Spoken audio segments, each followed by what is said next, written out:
বিসমিল্লাহির রহমানির রহিম। আসসালামু আলাইকুম। আপনারা অনেকেই আমাকে ফেসবুক এবং ইউটিউবে কমেন্টস করেন যে গরুর খামারে আসলে কোন ধরনের মশার কয়েল ব্যবহার করতে হয়।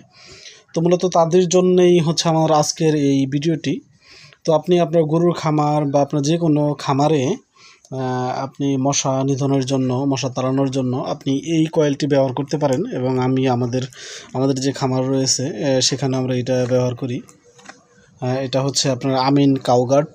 এটা খুবই চমৎকার একটি কয়েল এবং এটা সবুজ কালারের একটি কয়েল। এটা খুবই সুন্দর এবং আপনি এখানে দেখতে পারবেন যে কয়েল এটার যে এমআরপি দেওয়া আছে আপনার 100 টাকা, অর্থাৎ এটা প্রতিটা কয়েল 10 টাকা। কিন্তু আসলে এটা বাজারে আপনি আরেকটু কম দামে পাবেন। তো এটা কোয়ালিটিটা খুবই ভালো, একদমই মশা থাকে না, খুব সুন্দর একটি সেন্ট এবং